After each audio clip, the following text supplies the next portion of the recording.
Hello everyone.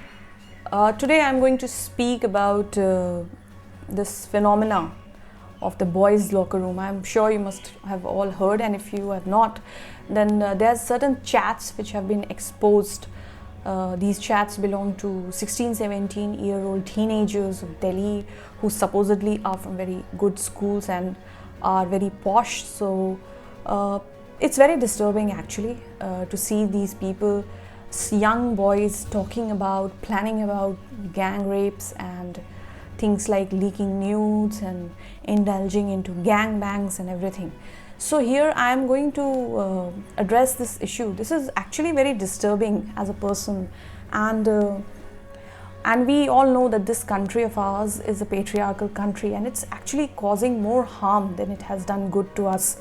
And it's not just the men who are patriarchal. I have seen women also who are very patriarchal. So we need to understand that there are certain things which have gone wrong, and we need to correct it if we want to build a better nation, a better place to live in. So the thing is, everyone is talking about how misogyny and sexism and objectification of women and everything which is related to this issue, and you can find so many I am sure videos and talk shows and lessons on this, but I'm not going to talk about that. What I feel is that two very important things which I have observed. And the first thing is that in India, the youth of a country has got a lot of time in their hands. So that is the reason that instead of planning something fruitful, they are always up to all these things, especially the people from the privileged classes, because I see this all across the genres of the society, whether it is a lower class people or the higher class people. Men generally tend to behave like this. And what I feel is that they have a lot of time in their hands, especially the younger people in our country have a lot of time in their hands, and they are not being disciplined. So I feel that we should do something like which Israel has done. We should have a kind of compulsory military training for all the guys and girls in our country, especially when they're in college, like a 2 to 5 year stint in the military. Or we can put them into farming, because what happens is that we are having a generation of people, especially the youth, who is very entitled, who's very privileged, who has never done hard work in their lives, who has never seen bad things in their life. So what happens is that the human mind, when you give a lot of comfort to human beings, this is exactly what happens. When there is abundance of money and resources and everything is in your hand, in your just one click of your palm, and you get it, this is exactly what happens. So we need to make the youth more responsible. And how do we do that? How do we make our youth more disciplined? Because if you see all the developed countries of the world, like Japan, or for that matter Germany, they're the people, they're the students, especially the youth, is so well informed, and they are such big nationalists. In India, being a nationalist is just shouting from the rooftop that Bharat Mata ki jai, Bharat Mata ki jai. But this is not being nationalist. If you don't love your country, if you don't put in hard work for your country, if you are corrupt, if you are dishonest, if you don't work hard, then you are not a true patriot. So I feel that there is a very, very big requirement of youth. And we all know, when we were all young, we had a lot of energy. When we are a young person, we have a lot of energy, we can do so much, but then that energy has to be channelized in the right direction. What happens is that when we don't channelize this energy, this is what happens, because the energy is there, so the courage is there. When we are young, we are not afraid of anything. We are not afraid of the consequences. So what happens is we tend to get into wrong company and tend to start doing wrong things. So the first thing I feel is that we need to channelize the energy of the youth, and that can be done by either compulsory military training, or by putting the youth into farming, or in environmental causes, which in turn will also make them aware of the problems which people face on a daily basis, the farmers, the laborers, and they will start respecting another human being and the fruits of their labor more. This is the first point. The second point is, art should be used to channelize the youth, because I feel today the generation is always on social media and they are playing video games, and that is all fine. But the problem is when you don't have anything to do with art, when you are not involved with poetry, when you are not involved with painting, you're not involved with reading, you're not involved with any kind of music, what happens is you do not develop as a holistic person. So to calm your nerves down and to make you a better human being, you need to have some kind of connection with art. Either you are an artist yourself, or you appreciate art, or you indulge in some kind of art activity, which definitely helps you as a person. And the biggest example of this could be Rabindra Sangeet, which we all know that in Bengal it is compulsory. It's kind of like compulsory. Everyone in Bengal in the evening, if you walk down the streets of Kolkata, you will see that people are playing some kind of instrument, they're singing or they're reciting poetry. And what it does, it makes you a better person. It calms you down. You become more empathetic. Because the problem we are seeing here is that of empathy. You as a person have started dehumanizing other people. In this case, young boys are dehumanizing young girls. They don't treat the other person as a person. They don't treat the other person as a human being. So that is the problem. So once you start, treating the other person also as a human being, you would not behave like that. You will not think like that. You will not make plans to gang rape someone or leak somebody's nude. You won't do that, because then you will use your brain, because you are treating the other person also as a human being. In this case, these boys have just dehumanized all these women, and in most cases where violence is committed against women, this is what happens. They dehumanize the woman. They don't understand that the person whom we are, behaving like this, like in a very atrocious fashion or a very animalistic fashion, is also a human being with the same flesh and blood like ours. So this is also a problem. The third thing is the consumerism, which has, swept and crept in all of us today. And today we are living in the times of lockdown. And I think most of us have understood that we don't need so much. We don't need to buy so much. We don't need to eat so much. We don't need to acquire so much. We don't need to run after things so much. We have actually, I think most of us have gotten a sneak peek about it. So this consumerism has also, done something very bad to the human race, and that it has made humans also products. Today I have seen so many people calling them a brand. I am a brand, this is my brand name. But we are all human beings. We are not brands. We are made of flesh and blood. We take birth, we die, we need love, we need trust, we need friendship. So we are all human beings, we are not brands. So consumerism has done this, and the consumerism has also done a very, very great disservice to women, because it has objectified women. In consumerism, woman is an object herself. It is a thing to be sold, a thing to be, acquired, a thing which you derive pleasure from. But it is not like that. We as humans cannot behave like that. We cannot keep on objectifying people. We are all human beings.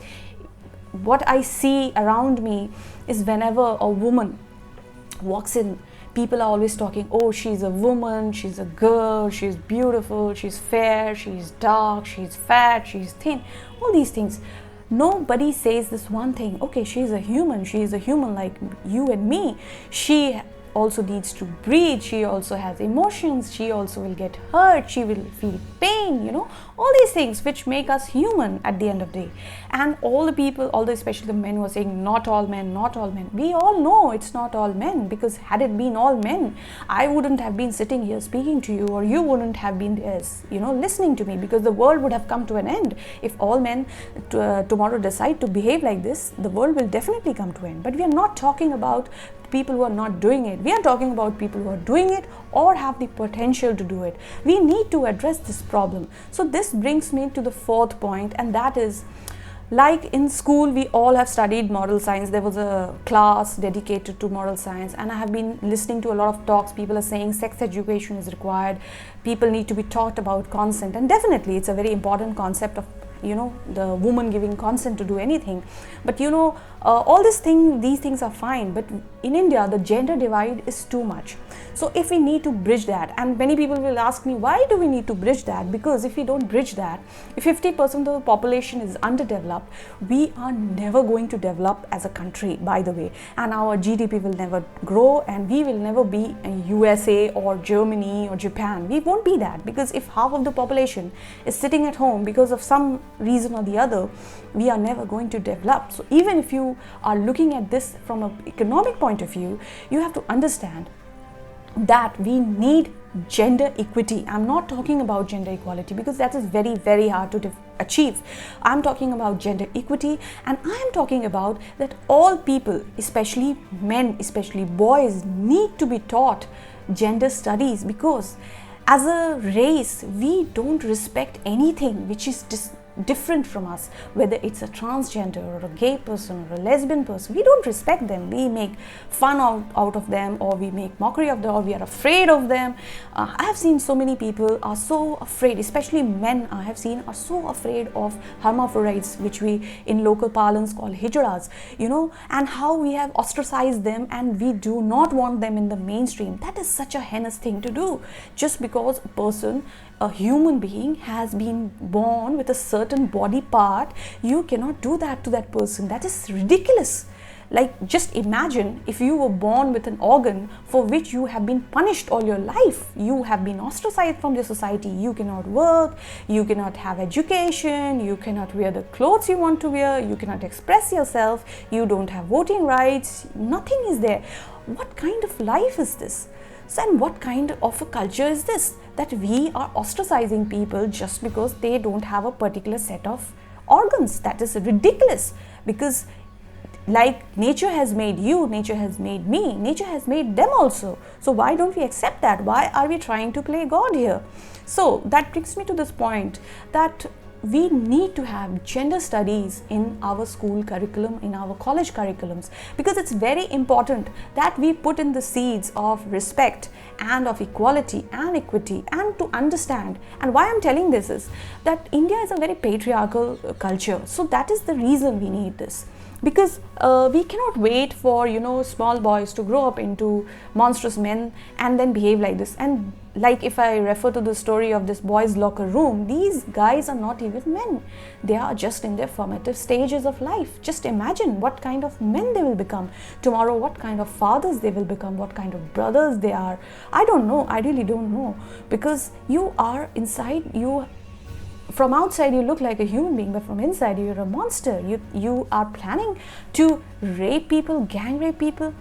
Youth should be modeled and channelized into doing things which are better for the country. Youth has so much energy, so much vision, so much things they can achieve and do, and our youth is planning gang rapes and gang bangs and leaking nudes and I don't know what, all kinds of shit. And this, I feel, is just because we have got too much time in our hands. Because when you are young and energetic and there's not nobody to tell you, and when the whole society is so vicious, who only teaches men to do all these things, who treat women like conquests. I have 10 girlfriends, I have slept with 15 girls, I have banged 20 women.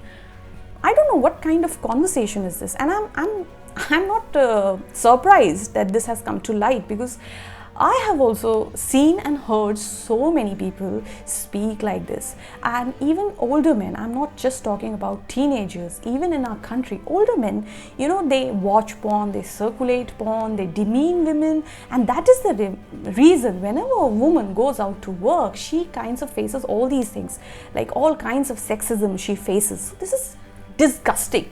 Out and out disgusting, nothing else. But I'm sure men will not understand it, especially the patriarchal ones, because they have never been put under such a situation where they have been punished or treated in a particular way just because they have a particular organ. Most of the men don't get it, and I'm not saying all men are like that, but they are very good feminist men also, but they are very few in number. And I will actually take this opportunity to ask men that when you see something around you which is bad, which is wrong, and which is being done by another man, please call out these people. Please tell them that what the hell are you doing? If you see a man molesting another girl, please go out and tell them that what are you doing? Please stop them. When you see a man, publicly opening his pants and showing his organs to everyone and peeing on the road, please go walk up to that man and tell him what you are doing, because it's very important. It's your responsibility as a citizen of this country. It's your moral responsibility as a human being to behave like that, because it's ridiculous if you don't do that. Then there's no point of you being there on this earth. If you do not make this earth a better place than you found it, then at your end, when your end will come, everyone's end will come. So what will you think of yourself? What did you do in this life? You earn money, you have a lot of cars, you have a lot of houses. That is not going to change the world. That is not something which will make you remembered. What will people remember you for? People will only remember you if you have made a change, you have made a difference in somebody's life. Even if you have made a difference in one person's life, that one person will remember you. And that is exactly the kind of legacy we are aiming for, because we are all gonna die, we are all mortals. So what is there? Today, Irfan Khan is no more, but we are all saddened by his death. Why do you think so that has happened? I am sure most of you must have not even met Irfan Khan. I have met Irfan Khan. I have been very fortunate to meet him. But the thing is, it's not that, it's his work. It's the way he has touched our lives. He has touched our hearts that has made all the difference. We still remember him, and we will always remember him. I have grieved for him as if he is my personal loss, but it's not like that. I have just met him once. But the thing is that when somebody does something bigger than himself or herself, this is exactly what happens. So I would like to take this opportunity to, especially to men, I would request, please call out such behavior. Please call out these people, and please teach your boys better. This is not a world we strive for. This is not what young boys and men should plan for. If you have to plan for a mission which you can, like, if you are in the army or if you're in the military and you're planning and you're going out and laying your life for your country. There are so many examples. We had 2 army officers killed. They laid their lives for this country. We have Bhagat Singh. We have so many people whom you can look up to. Today's generation doesn't read books. This is a very big problem. Because if you don't read books, if you don't read about good people, what kind of a person you'll become? Please surround yourself with good people. And I'm not just talking about young boys or young girls. I'm talking about everyone. Please surround yourself with good people. Please speak to good people. Please read about good people. Because if you don't do that, you will also become bad. You will also become part of that problem. Because not speaking up is also part of the problem. Not calling out bad behavior is also part of the problem. So we need to understand all this. So I'm very disturbed and upset with all those things which have been happening, because I am a women's studies major. I have done my gender studies, so I do understand gender studies very well, and I do understand the kind of impact it can create and change lives if it is put into the curriculum of schools and colleges, which unfortunately in India we don't have. And we have to understand how gender inequality will affect us all in the end. The sex ratio of this country is dismal, it's bad. So just imagine if in our country only men are left, what the hell will happen? Just imagine. And it's not that it cannot happen, this may happen, it can happen. So you have to understand all those things. So I think what I was trying to say is that all these ridiculous statements, boys will be boys and men will be men, and we can, get away with all this. I don't think so we can get away with all this, because it is going to get to us someday. So we need to understand and ponder.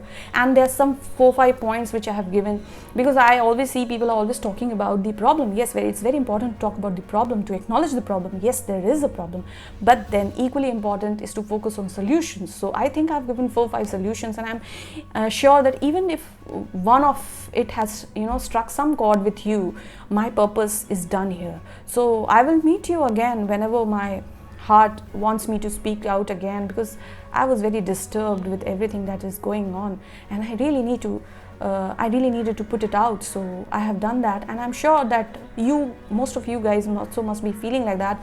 It's very important to talk and discuss, things, because that is how we create change. Change does not happen in a day, and change can only start when we start talking about things. In India, we have a problem. We have a culture of silence. We don't talk about things. So we need to talk about these things so that we can create a change. So I'm sure you must have liked this conversation. Even if you have not liked, I can't help it, because I needed to put this out. So thank you very much for joining, and whoever sees this, please try and create some change at your end. Thank you.